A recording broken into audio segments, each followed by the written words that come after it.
Yeah. Loyalty, loyal team, know they can't bribe us. You gon' see a lot of hatred when you prosper. I might start rapping, why? Cause we need more black doctors. Lawyers, public defenders, and black honors. My people top shelf, we the ones who need help. We the ones in poverty, so many killings and robbery. But you can't take my soul from me, and I love all of them. Hey, folks. Yo, welcome to For the People podcast. What is this, episode 20? 9. 23? Something like that. Oh Nah, I'm just playing. That fine 9. So we got some guests here, and we would like for them to introduce themselves. Mm-hmm. So Jerome, go ahead and introduce yourself. Jerome D. Johnson, life coach. Thanks for having me. Thanks for inviting me. Yes. Glad to be here. Okay. Hannah? Hi, how's it going? I'm Hannah Hoover. I'm mostly just really excited about life. I feel blessed to wake up every day, and I do what I gotta do. She's shy, guys. I am. I'm sorry. Don't let me be nervous. Y'all tell us what y'all do for a living. Okay, well, I'm a stripper. Okay. Yeah, I actually came here after work today. Oh, So- you tired? No, it's my Friday, you know. That's why you got that coffee in your hand. I also had a triple shot of espresso in the car, but She good. That- She good. yeah. Starbucks? Yeah, when I have to. Oh, okay. I'm not a fan. I don't really like it either. I got their espresso, and then I was like, oh, I forgot guess how it's bad just this tasted. Having it too much or something, too much of anything is probably a little overstimulating. Yeah. So do you like the word stripper or do you like the words exotic dancer? Like, what's your title? I feel like that's more fun. I like to say independent contractor, entertainer, you know, business owner, Real talk. LLC. No. in Good for the works, you resume. know? Real talk. 1099, right? Like you do your thing. Yeah, I run an entertainment company, I guess you could say it like Gotcha. that. Technically, you do. Yeah, No, I she see do. it. You're And your I own mean, I'm boss. at multiple clubs. Like, no one tells me when to be here, when to be there. That's it. You know, it's me. So You do your thing. Can't nobody tell you nothing. Okay. I can definitely respect boss. that. that. yeah, Yeah, okay. yeah, so, it's fun. So, Hannah, when did you or why did you decide to be an exotic dancer or whatever you want to say, independent contractor? Why did you decide to do that? So, you know, like I was bartending since I was 18, and it's just always something like in the back of my mind. You know, those things you think to do, and you're like, one day, maybe. But like, you just think like, I don't want to look back 10 years from now and be like ugly, and then think like, I should have done that, and I should have really went for it, and I could have just did so much and lived for myself. And you know, I'm not here to have regrets. You know, like tomorrow's not guaranteed. So I was just like, fuck it. And one day I just said, can I say that? Yeah, Okay, yeah. I only watched one episode, and like, you know, stuff just rolls off For the the tongue. people, yeah. The people curse. Yeah. So, Yes. Yes, they do. Yes, the hell they do. Yes. Yes. But Yes. yeah, so one day I was supposed to be showing up to my shift at 4, and then I was like, man, I'm not going. F that. And then I just got ready, and I was like, well, some club's gonna have to hire me because I'm unemployed now. So I just So went you was and just worked like, that day. you was like, I just want to go strip. Like, that's what I always wanted to do. Like, Yeah, kind of. Like, I don't like to be told what to do or like how Right. to be or where to be at and Okay, so how to be there. How do you feel about all the payouts? Because I know you have to, you know, the mom and then the DJ and then the managers and then You sound like you've been there Yeah. before. I know have a lot She of knows friends. what's up. Okay. She's cool. Oh, okay. Oh. Unlike you, I'm new to Mr. Went to a Oh, strip man. club one time. I like where this is going. Okay, let's jump on me 5 today. Let's minutes do in it. and, you know, come from my throat. Okay, Let's do it, okay. anyway, back to Right. It's about Conversation. me, guys. Let's not get. Oh, okay. No. it's her show. No, I mean, you know, like, it's kind of just part of the game. Like, you get it. You know, like, sometimes you come in, you make a lot of money. That's barely anything of it is the tip outs. And I'm glad to tip people out. You know, you see the same people every day. They take care of you. You take care of them. It's a symbiotic relationship, really. And, I mean, yeah, it really doesn't bother me. Except for, like, it kind of does suck sometimes if you're, like, having a really bad night and you make, like, no sort of money. And then you're like, dang, I got to, like, empty my own personal pockets, not out of my stripper bag. So, but that rarely happens, I feel. You get a lot of weird customers? I mean, yeah, Yeah. Like, place define weird. just full of weirdos. You Like- know, like What's weird to you? Because, I mean, you probably seen levels of weird. I think it's weird when the first conversation you have with someone, you're like, you want to give me a blowjob? And I'm like, Damn. okay, bye. Does that happen a lot? Like once a night at least. But I don't know why people look at me and they're like, I can just talk to her really crazy. But I'm not about it. Like, I'll kick Yeah. people on stage. I'll threaten to beat the shit out of you. Like, yeah. and the bouncers have your back, which is the Oh, great yeah. part. I think that's my favorite part about clubs is like they will ride for you, they will die for you. It's like Yes, It's, and the customer's not always right. When it comes it's to definitely not. And that's why you tip your management. Yeah. Because the second I say that guy's a fucking weirdo, get him out of here, he's gone. They get him out. Okay. Never back, you know? So you feel protected and like safe, kind of, you know? So As you should. the fees don't bother me. Especially in that environment, you definitely want to be protecting and safe because you probably for do run sure. into some. And I'll hear of some clubs that like they don't treat their girls right, and so I'm glad to be at the Define clubs that. that I'm at. Like, I don't want to say too much or be incriminating, but they'll just like my one homegirl works at a club, and her boyfriend always arguing. He came in on Christmas, threw money on a bunch of other girls, and so she hit him in the face. Oh, damn. And she told the main manager there, like, don't let him back here ever. And then the other manager was like, well, if you're not here, he can come. It's your fault for staying with him, even when she showed up, like, bruises on her arm.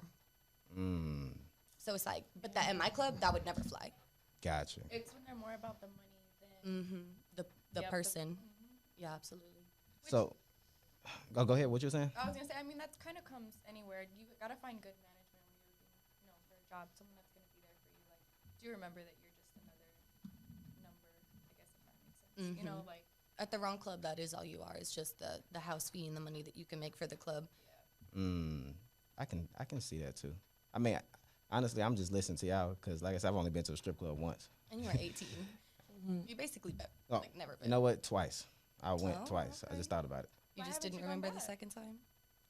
I mean, I don't know. I ain't never really thought about it. Like, I ain't never, like, whenever I'm thinking about going out and having fun, the strip club isn't the first thing on my mind, honestly. See, I don't relate to that. See? Even when I'm off, I go to the strip club. It's a problem.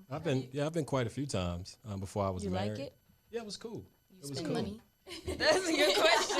I have before on an occasion if it was one of my friends' birthdays. Okay. You know, we tried it. We tried Onyx before. We tried DGs. We tried Ecstasy. We tried Jaguars. Like You been around the block. You already yeah, know we what's tried. out there. Yes, we've tried them, and it was pretty You've cool. seen the whole Dallas. You better Yeah. than me because I ain't gonna lie. I don't go to the strip club because I ain't gonna throw money at y'all. I'm gonna be honest with you, so I don't even go. I'm like, No, that's I fine. just see my check just going. I just can't see it. It's kind of like putting your money like in a slot machine. Like you see it going away, you know, and Yeah. it's like for nothing you sure. can do it back. Like you're not getting anything back. Like your from return on investment, right? Yeah, I'm like, I can't. Your I respect ROI. what y'all do though, but I'm like, I ain't even gonna go because I know y'all gonna be salty too. Like we just sitting around, just watching y'all. You know what I mean? No, yeah, for sure. If you're not gonna like go and have fun and like Throw have the the money. experience, don't go. You know, Don't I waste mean, time.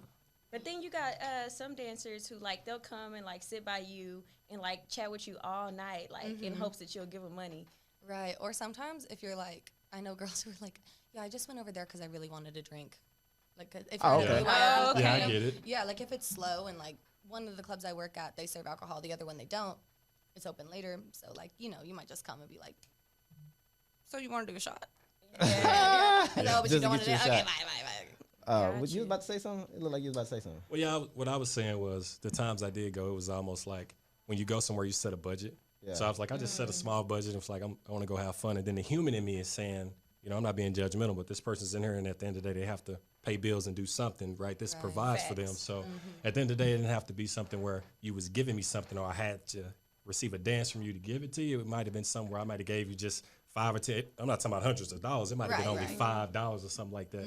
But it was just because maybe we just had a conversation. We laughed, and I know your time is worth something in here. Right. And it's not a conversation I asked for, but evidently you wanted to conversate with me. So, like, hey, it's cool. You felt the vibe. I did, right? So it's like, okay, here, hey, have fun. Right, and You then it know? gets to the part where they're like, "Oh, do you want to go dance?" And then you're like, "No, I appreciate Yeah. it though." I'm and like, you yeah, just, I'm good. Give them a I'm- few dollars. I or whatever. definitely I like experienced that. I Yeah. definitely experienced Yeah. that. When I was 18, yeah, I went, and then this the first time I heard of a champagne room.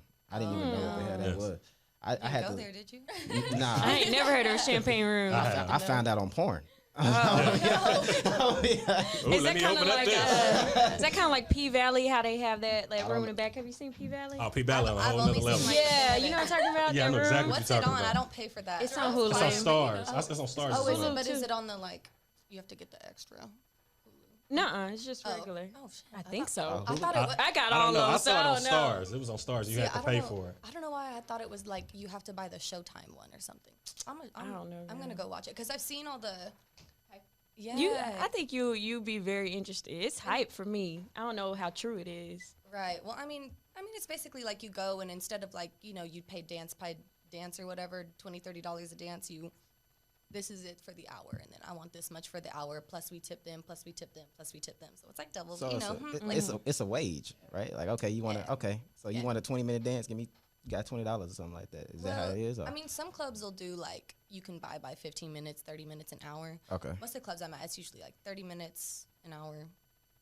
But the price is negotiable. Each girl like has a different price. Gotcha, like, gotcha. You know, Because you're an independent contractor. Right. And so the manager, like, you could come up and be like, yeah, I want $10,000 for the hour, and the manager's just going to, you know, no one Swipe the card. Right, and you could come up and be like, yeah, I want $300 for the hour, and You're going to be like, damn, I just Yeah. paid so-and-so. Yeah. Okay, I get that.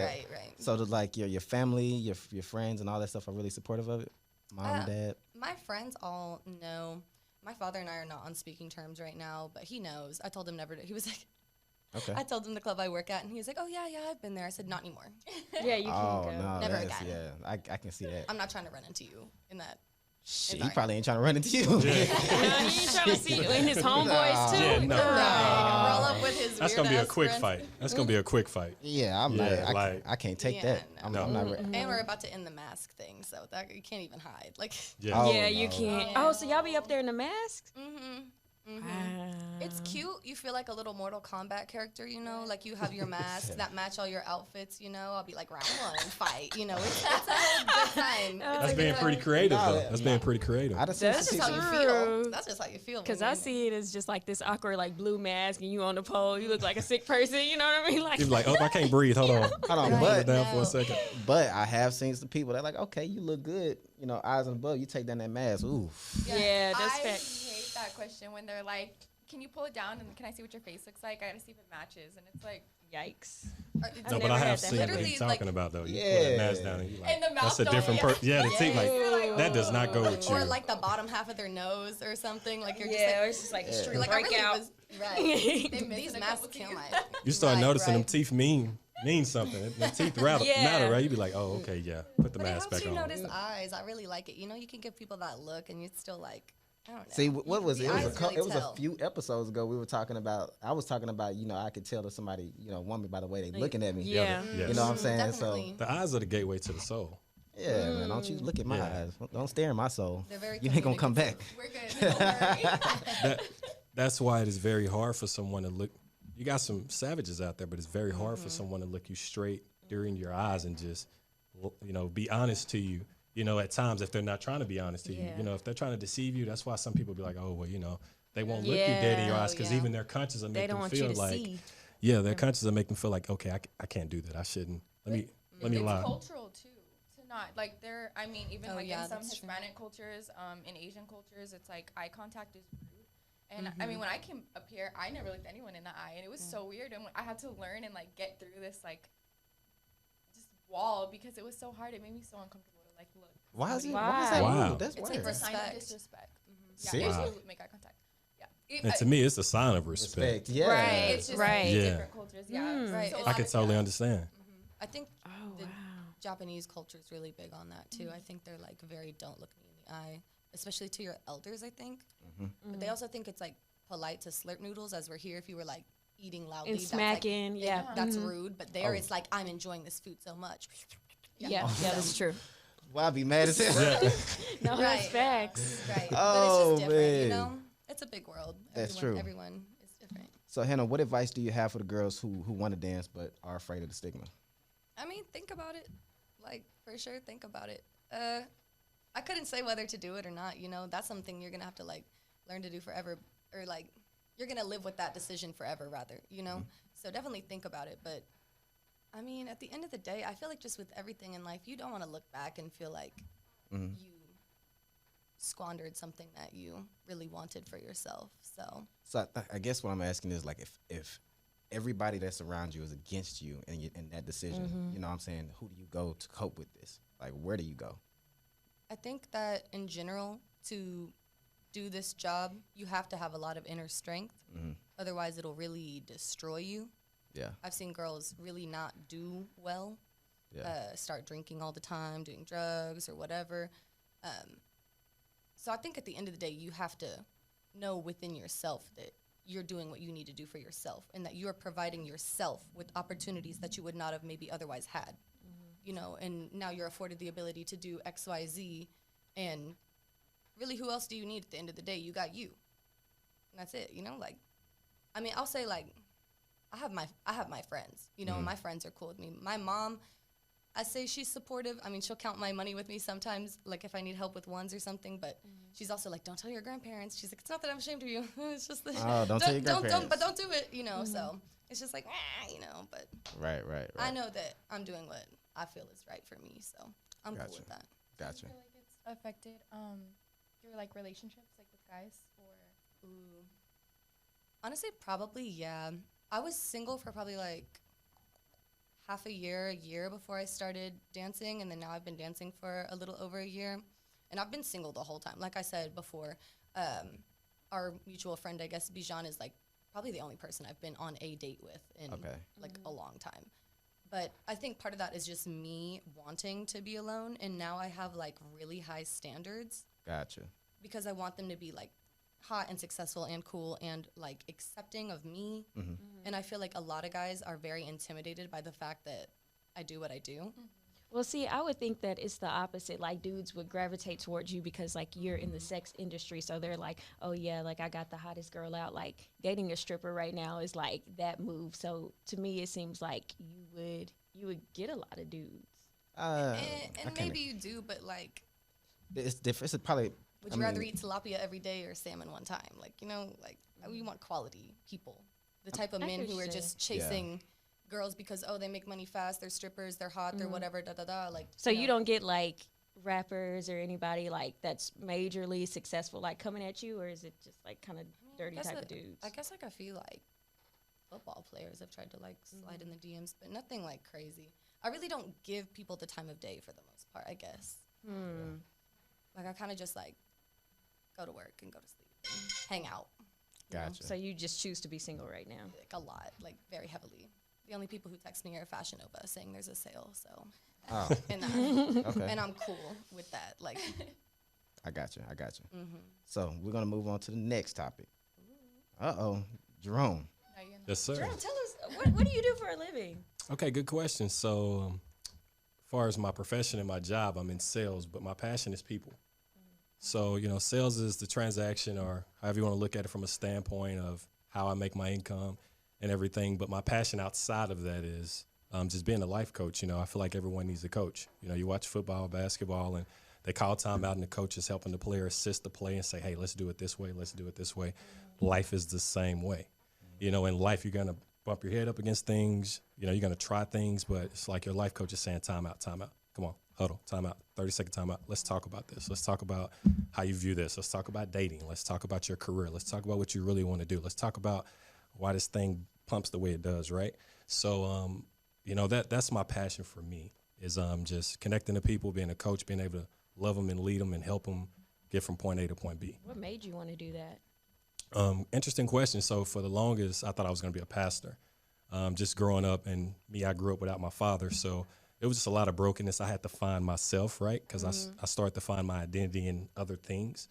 You know, and I just started realizing that even at 15, my family or friends or even my aunties would come to me and ask me for advice from a spiritual standpoint. And I was younger than them. So I started to realize, like, okay, people are drawn to me like a magnet. What has God put that into me for? Like, what am I supposed to use it? Because when I was young and naive, I thought it was just for me to be popular and use it for my good or whatever I want to do with it. But I started realizing that it was a responsibility tied to it, right? So when I realized that, I said, okay. I went through that process of, you know, going to school and saying, oh, do I need to be a pastor? And then I started realizing that if I walk in here as a pastor, people put a mask on. So people don't really show you who they are. They stand up straight. They block out. Got to be Mr. Perfect. Yep. What people think you have to, right? And then they don't cuss. They sit up straight. They say everything really proper and everything. But if I just come in as Jerome, as a human being, right, just connecting to everybody, you're going to be who you are. And I'm not going to judge you for that. If it's anything I can do to help you get to where you need to be, that's what I want to do. At the end of the day, I get joy out of helping somebody grow. Right. So that's when I realized that, you know, people was my passion. And that's when I realized, you know, motivational speaking, being a coach, leading people is just really a strength that God has given me. Beautiful. I can attest to that.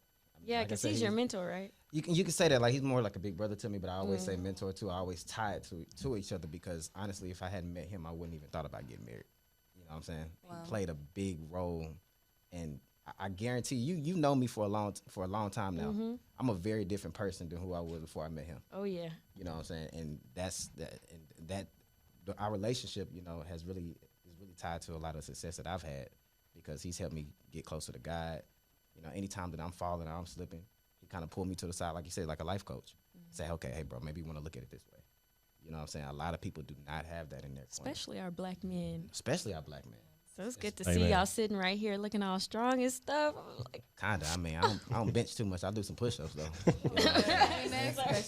Tamara say you been there. Boy, working. So I be in there shaking like a leaf, like In the house. Be working out. I find anything to work out on, but I hate going to the gym and actually lifting weights. But I go work out anywhere, but just not the gym. I don't know why. we run on the track together too. We'll get on the track, we'll run, we'll jog. That's one thing I do not like. What, running? Yeah. You get tired? It's way too fast. Yeah. Get that cardio. You better go talk to Kevin Heart Gates. pumping. You better go talk to Kevin Gates, baby. I don't get tired. You better do To a something. cardiologist because I drink too much caffeine. My heart. Oh, No, yeah. I'm playing, but I don't. Yeah, I don't run though. That's not it. I wasn't playing about that. I do. So Jerome, But I'm good though. so you were just speaking about not having your father in your life, and not to put your business out there, but you've once told me that you've never ever even seen a picture of your dad. Is that correct? That's correct. And that played a big part growing up. I'm from the hood. I'm from Oak Cliff. My mom lived right around the corner from Roosevelt, right? Yeah. And nothing against the hood at all. I learned a lot from the streets, the do's and the don'ts, right? But the father is so important because it's tied to your identity. So as a young black man, if you don't see at least a picture, a boy grows up to a man, but before he gets to that process, he's looking at his dad and saying, oh, okay, dad's wearing a tie, dad's doing this. So you'll even see a kid going in, trying on his daddy clothes, daddy shoes. It might not fit, but he's like, okay, I'm gonna be like dad one day. That is his example. That's his mirror, right? Yeah. So when I grew up, I didn't have that. I didn't even see a picture. I had my grandfather, right? But it was mentors, really. God just really started connecting me to the right people. But before I got to that process, hip hop was raising me. My mom, single parent, raising all three of us. So you know that she had to work 2 jobs. So it got to the point where that started raising me far as a man. Like, oh, okay, cool. I'm gonna have my Jordans on, my Coogee, I'm a sag a little bit. I had the gold grill. I cover up my tattoos pretty good, and then I'm a pretty dark guy, so I can blend them in pretty good, right? But I got the tattoos. I started doing all that. If I show you my old pictures and he's seen them, y'all be like, that is not Jerome, Whole right? different person. That is not Jerome. I'm talking about what you have with some 20. What you were sitting on, some 26s? Or? We wasn't playing. I'm from Oak Cliff. That's what we did. We was getting Showing blazed. out. We did what we did over there, right? But I tied my identity to that because I was like, okay, as a man, this is what I'm supposed to do. And then I started connecting to people from a spiritual standpoint that helped me understand what it is to be a man. The provider, the priest, the protector, right? At the end of the day, you want to be very strong in all of those. And men are only taught like, okay, make the money, provide. But then you see so many men that make a lot of money, but they can't lead their family, or you can fulfill and buy her stuff, but can you connect to her emotionally? Can you lead her? Can you show her what a man is supposed to look like? And this is what I'm building for us. And, can you help her grow?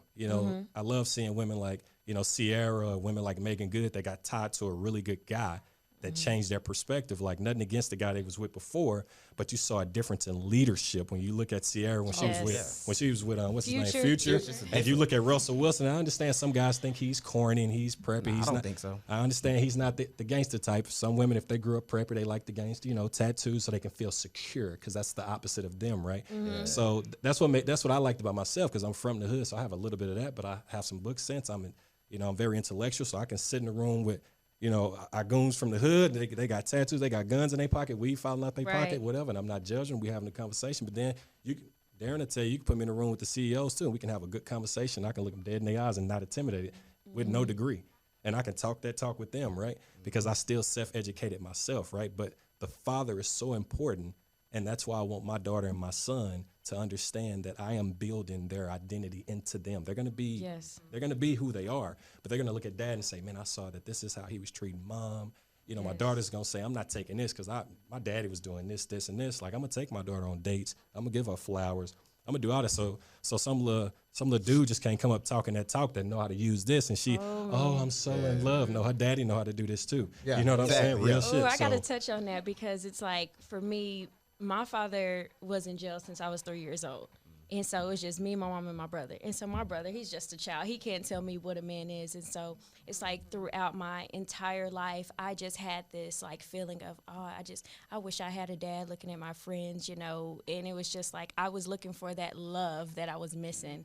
And it's like when I started dating, I was just so lost. Like, one, I didn't know anything about a man. Like, I didn't know like what their traits were, what they like to do, why they do the things they do. Like, I didn't know anything. So I'm just like, so many failed relationships, so many things that I just did wrong, following after like dudes who was just plain dumb, plain stupid, and that gave me a lot of heartache. You know, Absolutely. It makes your life very difficult.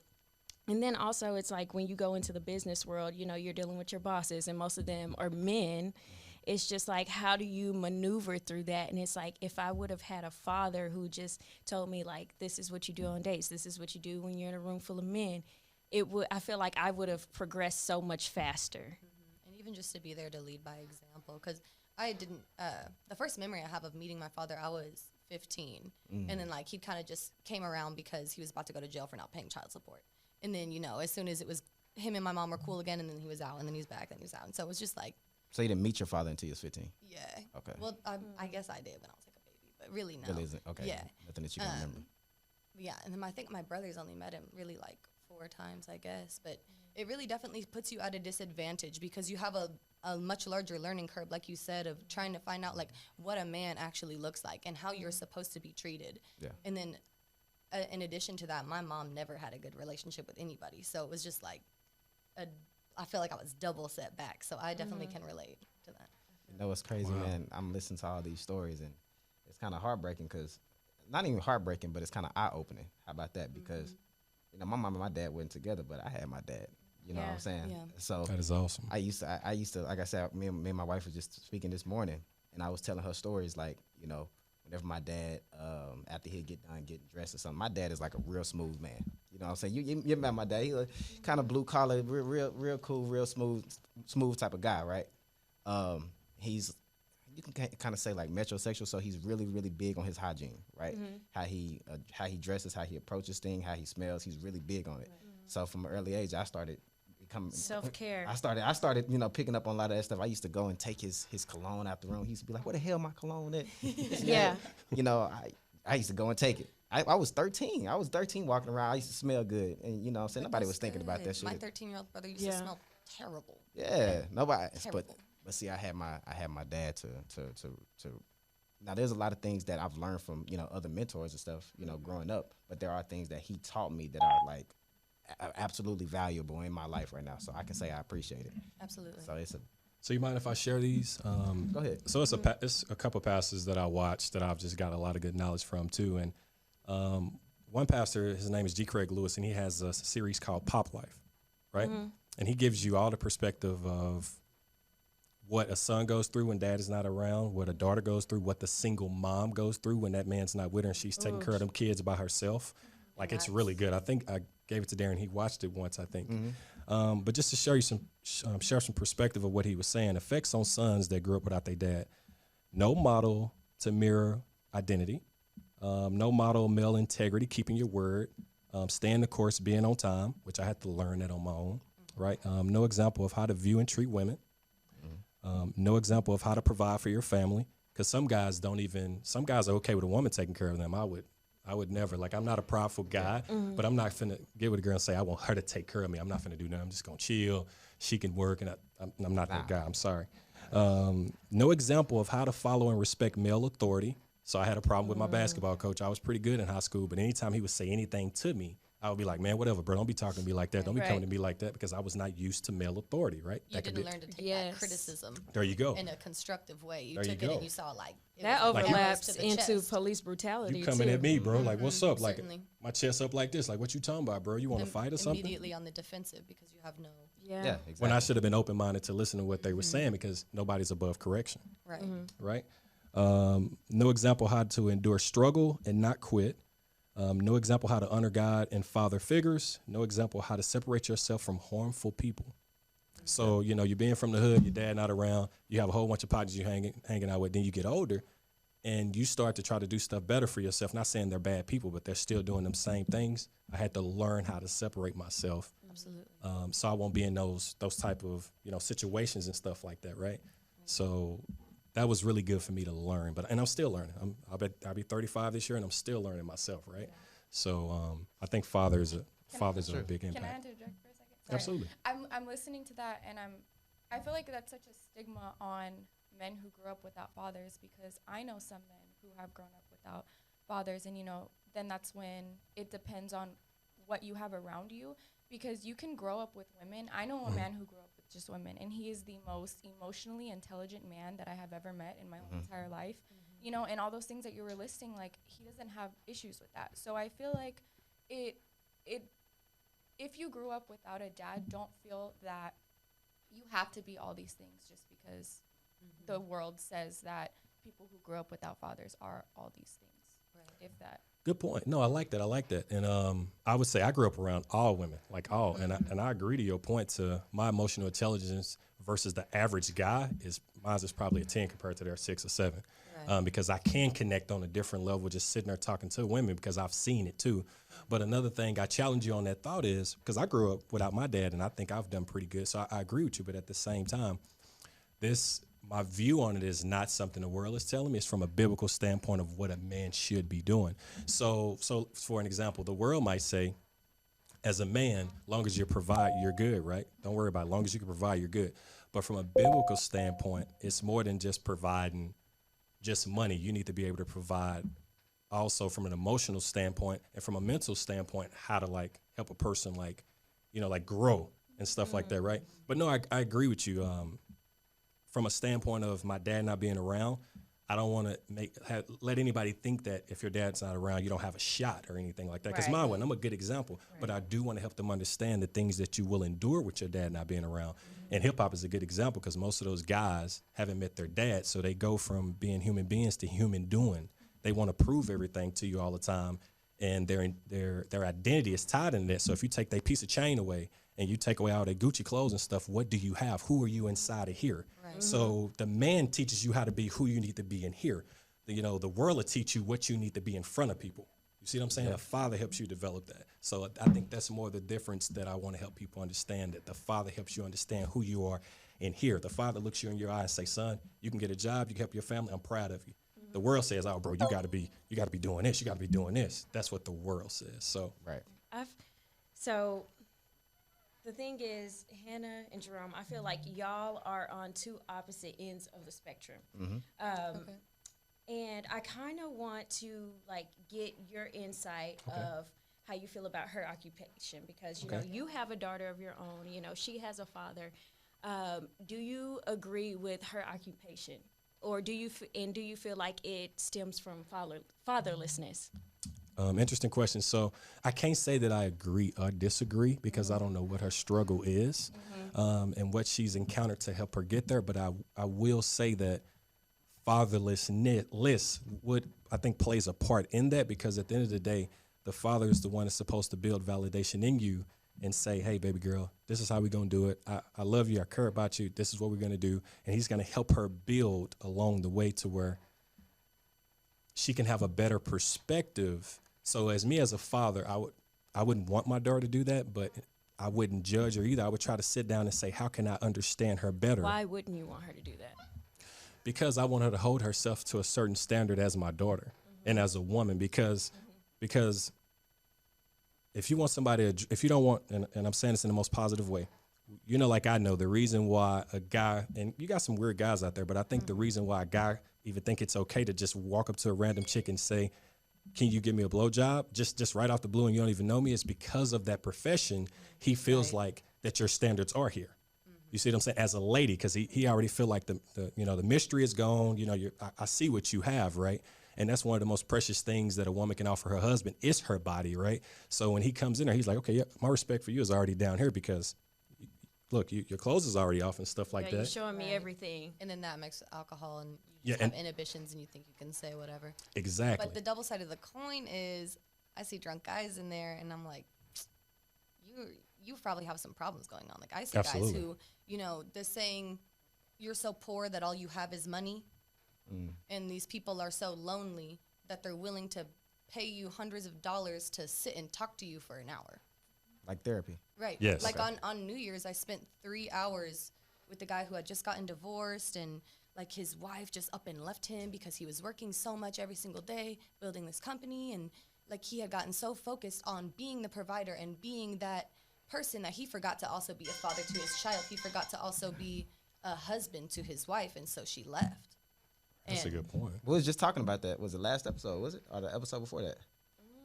I can't remember which one. Yeah, but we were kind of discussing that. You know, you can get wrapped up on all those things, Absolutely. and you can kind of forget how to love your spouse. That's why Jerome knows he was my direct manager on both jobs. The reason I made a conscious decision to up and leave my other job is because I was time broke. Yeah. Yes. I never want to go back to that again. And Like, time is Yes. the most valuable resource that one could ever have, you know? yeah. So it's really important to, you know, be very conscious about how you talk about time and how you respect your time as well as the time of other people. So Yeah, no, that's. But I want to dive deeper into this because, you know, Jerome was saying that you're taking all your clothes off, and you know that's the most sacred thing for you. What broke that's made you say like, I don't mind sharing my body, I don't mind people seeing? I mean, I don't know. I've always been very comfortable with myself in that way. But to me, I don't feel like that's the most sacred thing. You know, everybody sees you on the outside, and they're going to believe exactly whatever they want to believe about you, you know? And so if you want to look at me and say, like, oh, she's taking all of her clothes off, you know, her standards are here, I can talk to her any sort of which way, that's fine. But you don't know me. You don't know the light that I have into my soul and who I am as a human being and where I've been and where I'm going. So to me, that is like the least sacred thing. That's the most superficial thing, because I am not the body that I am in, you know. I am a spiritual being having a physical experience. And so to me, I look in the mirror and I'm like, this vessel's cool. Let's use it to do what I want and to have more fun every day in life, you know? I Gotcha. feel like it's. So it's just different perspective, That is I guess. very Yeah. different. I like that. Like, yeah. I'm trying not to like say the wrong thing, but it's like looking at a woman and saying that her standards are this or that she's this just because of the amount of clothes that she's wearing. I feel like it's not fair, you know. Like I mean, I understand that times are changing and or you know, everyone has their own opinion of what a woman should be and da da da da. But if she's happy and if she's doing what she wants to do, that shouldn't change anything about her, you know, how you look at her, how you, what you think she deserves or what, you know what I mean? I feel like that kind of just reminds me of people like when, and this might be getting too deep into something else, but like when women are raped and things like that, and they're like, well, she was wearing, you know, Exactly. no clothes, so obviously she was asking for it. Like, just because you walk into a club and you see women half naked, that doesn't mean that you can take advantage of them. That doesn't mean that you can walk up to them disrespectfully and ask them for sex. You know, just because they're not wearing a lot of clothes doesn't mean that they want to do all the things that other maybe unclothed women are doing, if that makes sense. And you can find someone who's fully clothed that will have way less morals than Yeah. someone who's half naked. Like, I just... That's a good point. That's a good point. And I'm glad that we're able to talk about this and have a good understanding about it. And I think you both make a very good point. I think it's from a perspective of, you're right. You're totally right. Nobody can tell what's the inside of here because that is the most important thing, right? But I think from a spiritual standpoint, as a human being, as you giving something else to someone else, I think that's very important that that's something that you can provide and give to somebody, and you kept sacred and said, hey, the reason why you're so special, I want to marry you, but also on top of that, I am giving you this, right? This is a part of me, right? Because sex is just not something, or your body is just not something you just have, right? It's a way that you can communicate on the spiritual side to your spouse. So intimacy is more than just somebody having sex with you. You have a soul tie with them, right? So spiritually, you connect with them. It's a reason why they're so serious about when women lose their virginity. They're like, hey, be very careful about that, because you're first. Every woman can testify that holds weight. yes. Yeah, Well, absolutely. and I'm gonna tell you why, because it's pretty much a ritual. It's a ritual is what it is. When a man takes your virginity, that blood it's symbolizing something. You're breaking the seal. Now this man is connected to you. He's your spiritual covering, is what he's supposed to be. That's why they prefer you to wait till you're married so you can view it that way. So God's trying to protect you when he says, hey, he don't want you not to have fun. You're in his body, like all these pleasures. Like, man, why would God say I can't do this and I can't do that? He did that to protect you because he know that the enemy's going to use some guys to get in your pants and have fun. And then you're going to be so emotionally connected to them. And then he's going to do you like a rag doll. It's like, oh, come over here, do this, right? And you could be like, man, what in the world is going on? Why would he treat me like this? Because from a spiritual standpoint, God was trying to protect you and say you need to keep that sacred for your husband because he's over you, he's your spiritual covering and he wants you for you. And you can know that he wanted you for you because you didn't give him that yet and he's still around, right? So when it come down to the body and the clothes, it's just like if I was out there right now and I was trying to do investments and I came up to all y'all and I was the old Jerome and I had the goals in my mouth and tattoos showing muscle shirt and I walk up to y'all and be like, hey man, invest 100,000 with me, man. I'm doing this thing. But if I walk up to you with some of the nice suits that I have a proposal, have a presentation, and I say, hey, I want to show you this new investment I'm doing. I have these people. Whether I'm lying in both situations, you're gonna look at me from a standpoint and say, I trust this guy from a business standpoint more with the suit versus what this guy got on. And don't get me wrong, that could be an example where somebody could flip it. But what my point is, people address you based off how you address. So me being from the hood, I'm a black man. Yes. I could not have any weed or nothing in my car, but if I'm sagging, I'm wearing a certain type of clothes, I'm acting a certain way. When the police pulled me over in Ball Springs or Garland, they're going to assume that I got something in the car, even though I don't, because what I was listening to, how I was acting. What's up, bro? What's going down? Why you pulled me over? But I promise you, if the guy pulled me up, I got a suit. I'm like, hey, sir, how you doing? Hey, man, I totally understand. He's not going to, maybe as a black man, he might have some question at times, but he's going to be like, okay, well, this guy's all right. Because people, and I'm not saying this right, but people look at you and they already size you up and say, that's what that is, right? Absolutely. So, you know what I mean? So you really want to dress how you want to be addressed. And it goes back to what I'm saying is from a respect standpoint, I think women bodies are way more valuable. And I don't think it's something that every guy should be able to see. I think it should be just for your husband. But if it gets to the point where that's what you have to do, I'm not judging you. If you want to attract the right quality of man, the one that's going to respect you for you and love you and say, hey, baby, cover that up. That's for me. That's sacred for me. That's for me and you. That's between me and you. That's what I got outside of what these other guys can't get. This is me and you and what we share. I think that's more of how I view it. I agree on you that the way I view it is at the end of the day, like you can be strong inside. You can say, okay, like you said, like my body isn't the most precious thing to me and I'm so much more than that. Mm-hmm. And that's great that you possess your body, you hold it and you say, I can control and do what I want to do with it. But at the same time, you can't control how other people That's true. do to your body, And it's kind of, and it goes back to that spiritual thing. It's just like at the end of the day, you, like, I don't knock what you do. I fucks with it heavy, But I don't either. What am I trying to say? It's like, at the end of the day, it kind of goes back to what you were saying, like people can't, like, just because you dress how you dress doesn't mean that gives right for people to, rape you and do things like that. Absolutely. But at the end of the day, that is a protection mechanism of covering yourself. Though it's not right, though it's not fair, it's a spiritual battle that we're dealing with. And I just say, just always think about that and just accept that and know that that's what's gonna happen. And for sure. And I think that's what you have done. For sure.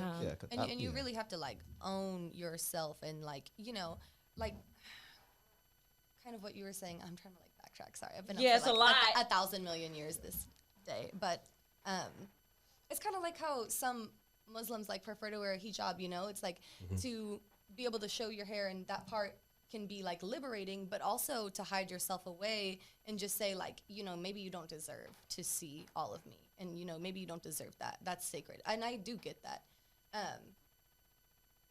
I don't know. That's it's really hard. I just think in general, though, you really have to be sure of who you are and what your boundaries are, and really just make sure you are holding yourself sacred. Because at the end of the day, like my dance name is Vegas. Like I'm Vegas, and then I take the shoes off, and like I'm Hannah. I have two phones because I don't want to be Vegas all the time. I can leave Vegas at home. I leave Vegas in the car.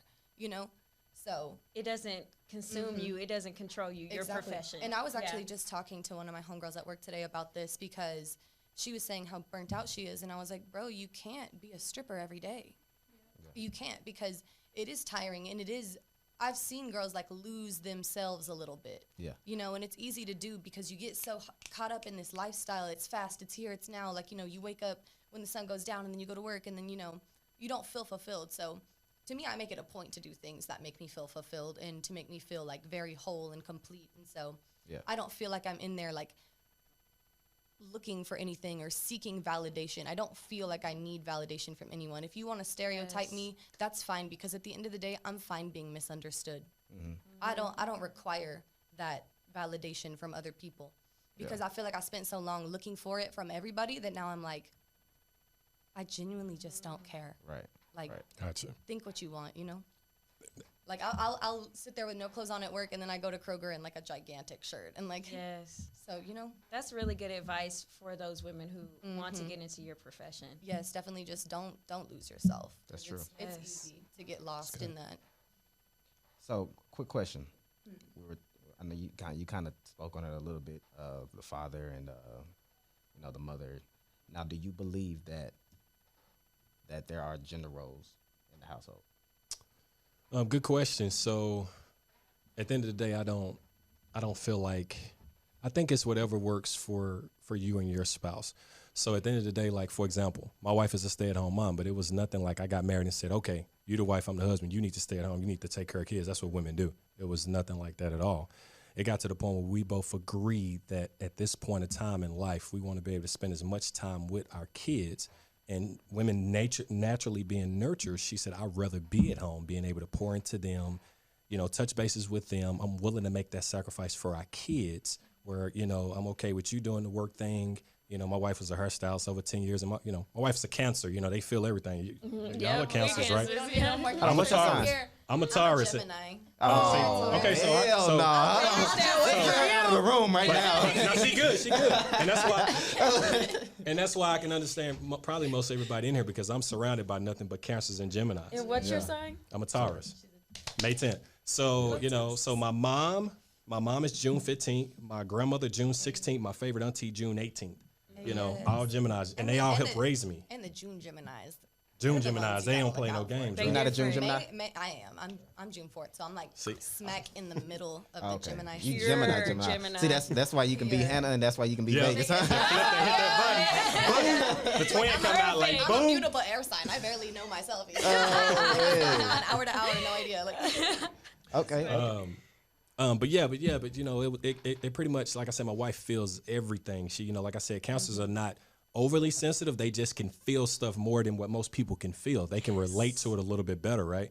And I'm glad my wife is that type, because she can, you know, pour into the kids, which I do as well. But it was a decision where once we had our son, she was like, instead of us paying this type of money for daycare with strangers we don't really know, I'd rather be able to pour into our own kids from a biblical standpoint. We sent, my daughter to a Christian academy, and that was important to us. So from that standpoint of what worked for us at that point, then we developed what them roles look like to make it work, because, you know, I made an agreement with her. Hey, if you're okay with making my lunch during the week, on the weekend, you don't have to cook. Don't worry about nothing. I will buy food for us because you made the sacrifice to make my lunch every day during the week. That saves us money, and it's going to be more healthy for me.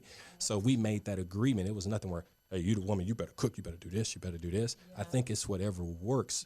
But I do understand that the way God made us, some of those roles are going to fit in a lot better and help how you need to do things, or fulfillment. Because you, like, for example, some women struggle with having that, you know, that husband doing all that and then trying to chase their career, because you got a lot of successful women out here, and I'm really glad to see that. You know, women want to chase that and do that, and I encourage a woman, go do what you want to do, go chase it, right?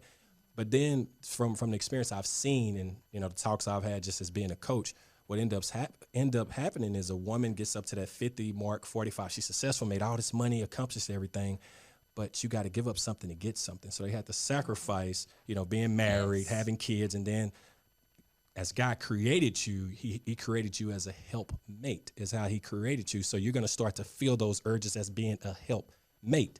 And if you never get to fulfill that, you can get that fulfillment out of being very career driven and very good, but that natural fulfillment that God put in you and placed in you, you're going to feel that. You know, it's just like if like I had a Mercedes at one time, a Mercedes Benz, right? And it just really showed me, you know, my identity and everything when I was okay with trading and getting rid of it because my identity wasn't tied in it. But it was the reason why I would only take my Mercedes to a Mercedes dealership, because that's the manufacturer. Well, same thing with us. God created us. So if you got a problem, you can't take it to a person, and you got to take it to God because he made you. He's the manufacturer, right? So he helps you with your general role to understand, like, you're going to be more fulfilled long term because there's a lot of stuff in the world that'll give you fulfillment short term. So you'll feel high one day or 2-3 weeks later, and you're like, oh, man, the same thing don't make me feel this way no more. Like, what's going on? Okay, let me switch to something else. Let me switch to a different high, right? So in that sense, yes, I would say gender roles do matter. It's how we was able to make stuff function, but I'm not going to say a woman has to be tied down to a couch all day watching kids, and that's the only way she can serve. No, I'm not saying that. How, what you think? Because you married too. Yeah, I am. Do you have kids? Me, I got one. Okay. 10 yes, months. you said that. I'm sorry, I think. So it's just kind of like what we agreed to. But we already had these talks before our baby was here, before we even got married. Tamara always wanted to be like a dental assistant, and she always wanted to be in different fields. Like now she's thinking about being interior design. I'm never Tell her to call me. right. but as her husband, I'm going to be the person that uplifts her and say, okay, this is how we're going to do this. Let's come up with a plan. You know what I'm saying? Let's make because this work for let's everybody. make this work. You know what I'm saying? Let's make this work, because at the same time, I don't want her to sacrifice so much time and do what I did, make so much money, and now our baby is involved. You know what I'm saying? And I can admit that I got strong roles. My strong role is handling the finances and all that stuff. Hers is definitely being, a nurturer to our daughter. You know what I'm saying? She has way more patience than me in certain things, because I know babies can't tell you what's wrong. You know what I'm saying? I pick up my daughter, what the hell wrong with you? And she just screaming. Stop crying. You know Just what I'm act saying? right. Just act right. Just act right. You know what I'm saying? But she, she needs this, she needs this, and then all of a sudden, boom. And she knows the cries, the Yeah. different sounds of the cries. So let me ask y'all this though, like, because I don't know, I hear a lot of people being like, man, I miss when my kids were that little, and like they just look back, and my mom says it all the time. She's like, I miss when you were tiny, and like, do you feel like not jealous per se, but like, you feel like you're missing out a little? Like your wife stays at home with your kids, like, but you leave all day, So there's those little moments, those little things that Absolutely. you don't get to be there. So it's like you're kind of missing out in a way, Right. That's good. So That's does good. that like upset you guys at all to think? I know your baby's like really young, but when they start talking and getting all like fun, It upsets me now. Yeah. I tell you why, because I feel like you come home and the baby's walking one day, like that's sad. what the hell happened? Like, where was You're I? like, I left, I came back, and now there's a whole new stage of life happening, and I wasn't there. Like, don't you get FOMO?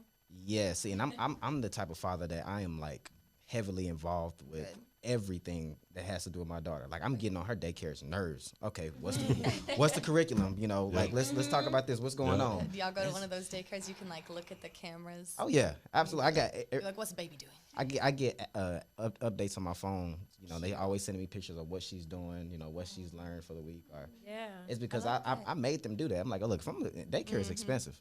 You know what I'm I saying? need to know what's going on. I Yeah. used to go to this terrible daycare. I got like sun poisoning one time or whatever. Wow. Like, Yeah. or like dehydration from the sun. They left me Sun out, and then I think Sun that's what my poisoning. mom called it. I don't know. After this, the hospital, I and don't I'm know. gonna be like, you guys are diagnosed with sun poisoning. Please, there's no Instead of coping. dehydration. We're not going to a So hospital. dark as I am, I'd have been had that. Sun poisoning, like, yeah. I don't know. Like, they All I got know your is ass we went wrong. outside, and then I fell asleep under a table for hours.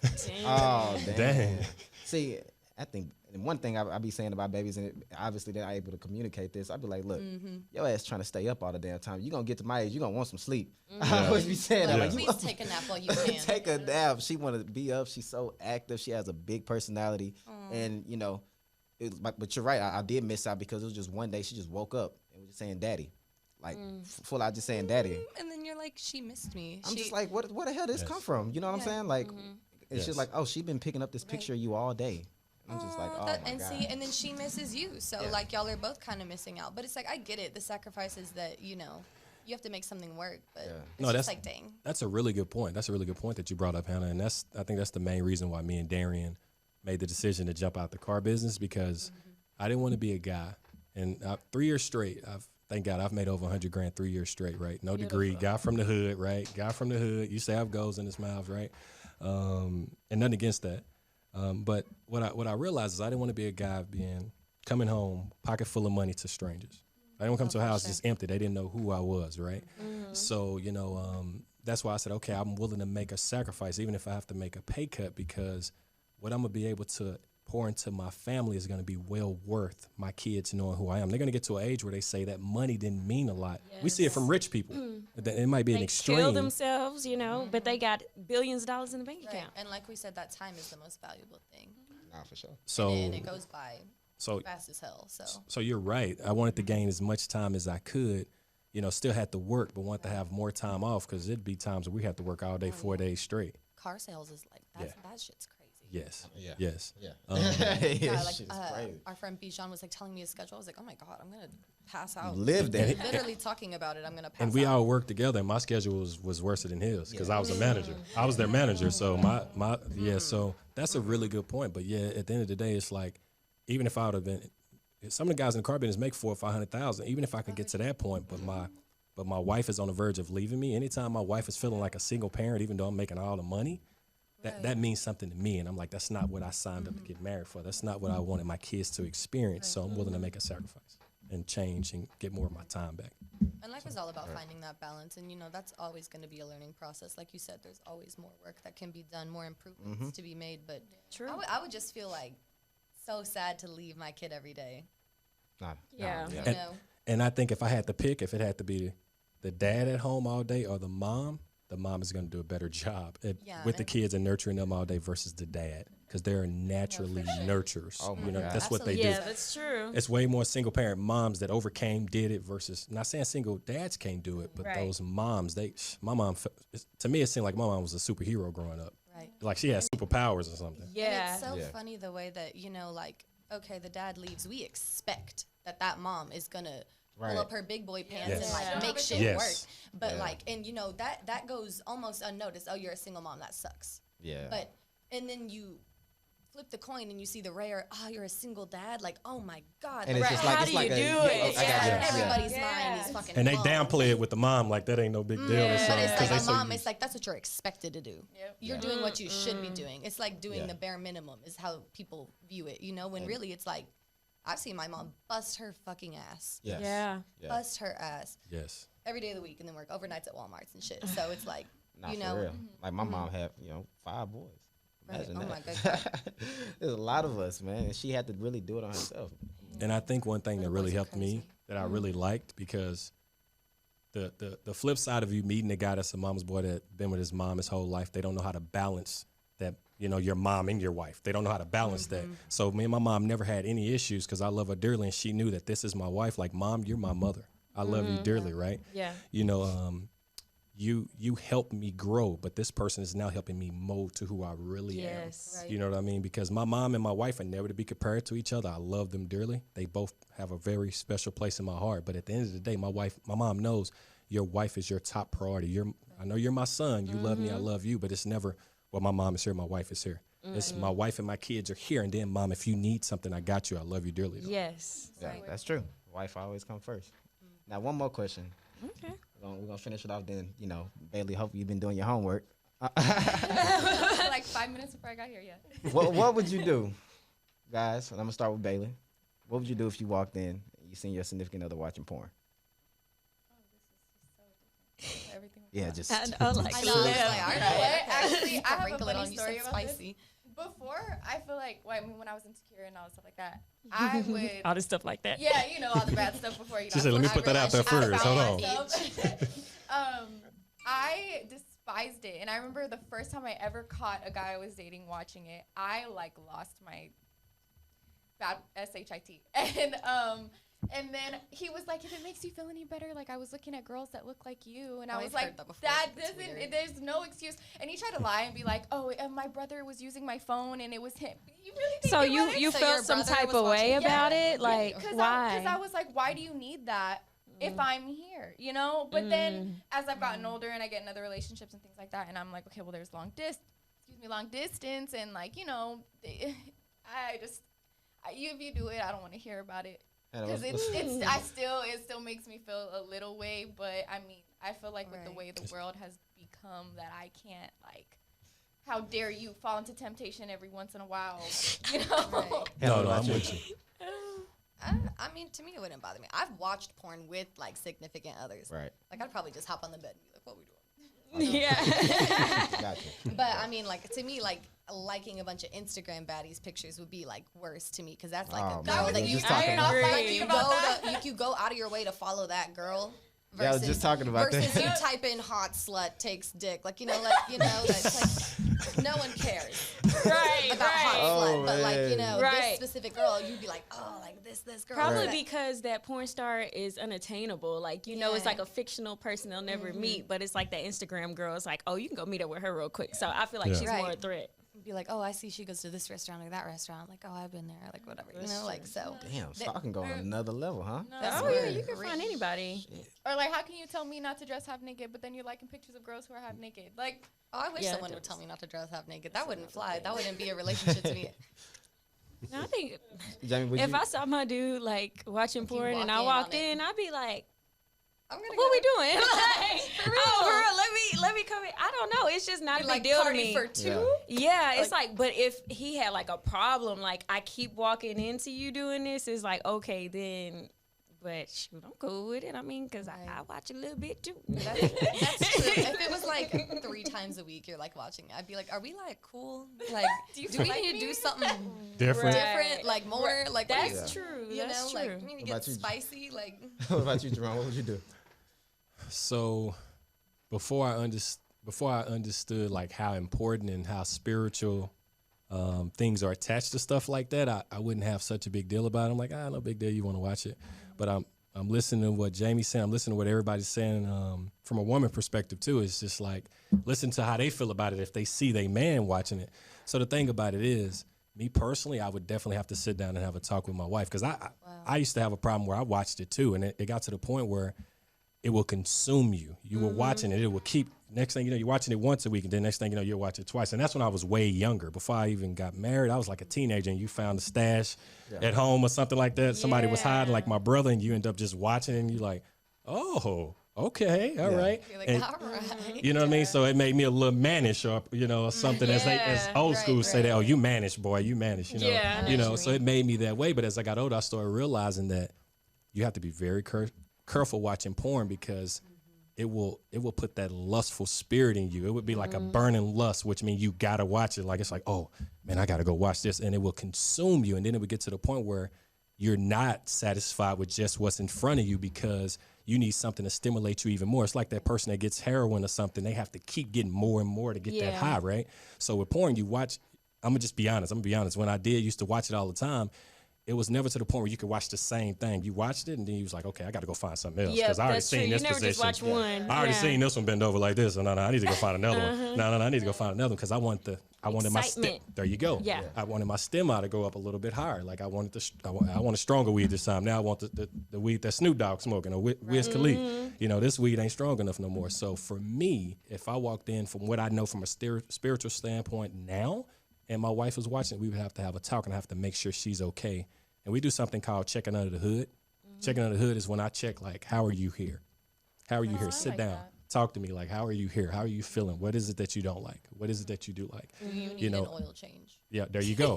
There you go. Am I doing my job as a spouse? Yeah. You know, am I loving you correctly? Right? What is that? Well, I already know what my wife's love language is, but I think from a standpoint of you know how spiritual demons can be attached to porn and it can lead to other stuff, I think you'll try to be careful when you watch it. I'm not shaming anybody because I used to do it. I used to watch it, but I promise you, if you don't control, that lust will control you. Every time you look at something, you be like, oh, okay. And then it gets to the point as a man, the more you watch porn, you're just looking at women as objects. You're like, oh, dang, she fine. Oh, and it shouldn't be that way. That's a spirit that you got to rebuke out. And I'm old school. I grew up Baptist, Pentecostal, so I might sound crazy to some people, but if you really do your research, like that stuff is real, and I will rebuke that spirit. Like I'll be like, it is. in the name of Jesus, I'll be like, get it out. My mom used Get to it out. say spirits will pop out the TV too. Yes. I was like, wow. Break down Yeah, the- so I'm old school too. Break down the word entertainment. Entertainment. It's containing you to enter something in you. Entertainment. Break down that word and understand what entertainment actually means. Look up what paid programming is. It's self-explanatory. Watch TV and something says paid programming. And you're like, damn, why does this say paid programming? You got to understand entertainment is to entertain your spirit. Understand how music itself. Yeah. Oh, music's a big one. Think about a commercial. Think about music that you didn't even like, but you heard it playing and it just be playing in your head later in the Yeah. day, right? Or certain commercials like how many people drink coffee, right? How many? Everybody drink coffee?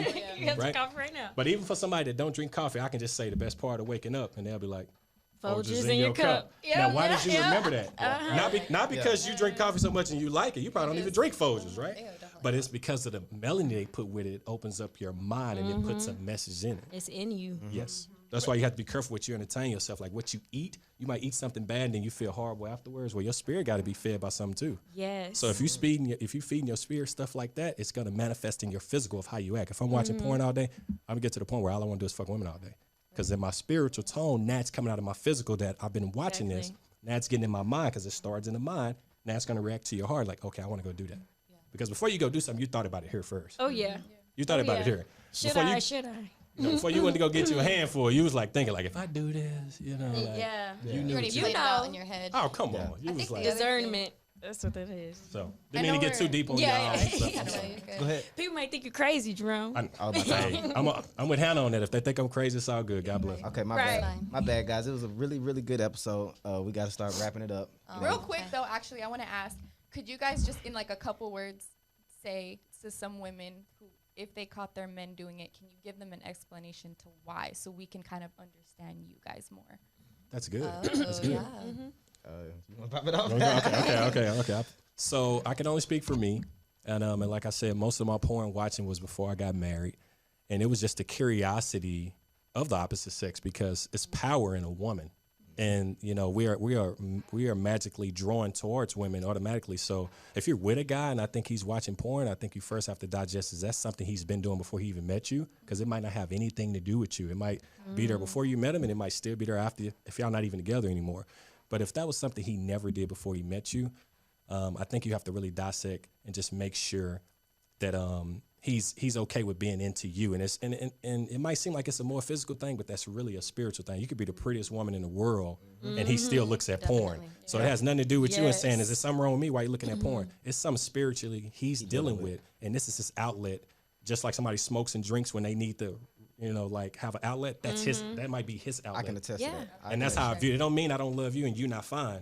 You know, and the girl on there might not even be that fine. She might be a butterface or something. I mean, I don't know. She might not even be that. She might not even be that fine. But that might be his release. That might be his outlet, like playing a video game or something. No, that's true. I can definitely attest to that because I used to come home with stressful nights. I feel like I didn't make enough money and you know, working in the car business, these long hours. Oh, I didn't get this sale. You know what I'm saying?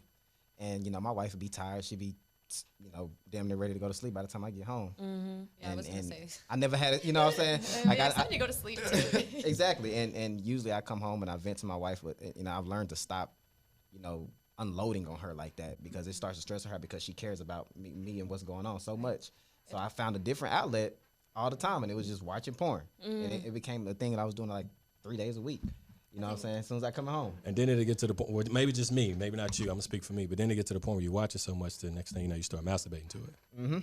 Because you want that release and everything. And then you get attached to it, and you get attached to, you can look up incubus or succubus. That's incubus or succubus is something that will hold you down to the bed. You waking up in the middle of the night and you can't move. That's why you got to watch masturbating and watching porn, because that is a sexual demon that will hold your arms down trying to wake up. I've experienced it myself. Yeah, I have too. I can't lie. Me too. I can't lie. Yeah. Well, did you do your homework, B? I did. Okay, so ending this off with a quote. We're going to do a quote from Steve Jobs today, and it says, your time is limited, so don't waste it living someone else's life. So with, you know, social media being really big, or even if you watch this and you see, you know, like, oh, Jerome's got his stuff together, like Hannah's got her stuff together, like, I wish I could be, you know, as liberated as her, you know, anything like that. Live your life. What you're doing is good enough. Have to compare yourself to others in order to succeed, and you know, sometimes it's good to just put that phone down for a little bit and I'll say something to piggyback on her, because that was really good what she said. Thank you for saying that. To piggyback on what Bailey was saying, all you can do is all you can do, and all you can do is enough.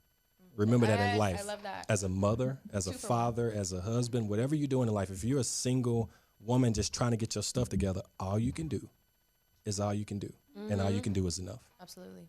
But we got one more thing for our guests. They don't know. Obviously, it was a surprise. You know, we got to make sure we take care of all of our guests on the show. So give me a second. It's not candy. You like candy? Okay. I'm so excited though. Pass it around the room. Is it alcohol? Nah, you know we don't do that. They're in alcohol in the office. I don't know. Thank y'all for being on the show with Nah, us. y'all can pull it out. I mean, you can definitely pull it out. Yes. Oh, okay. Oh, okay. All right. All right. Hey, don't sleep on that Stella Rosa blueberry though. It's sweet. All day. Okay. All right. So You know, it's a Saturday. Y'all trying to get me to turn up on my wife, huh? That's what y'all trying to get me to do. yeah. It's a Friday You're for welcome. me. But on that note, we just want to say we have really Thank you. we really appreciate you guys coming out supporting our show. It's like Christmas. Everyone's yelling. We really appreciate all your feedback.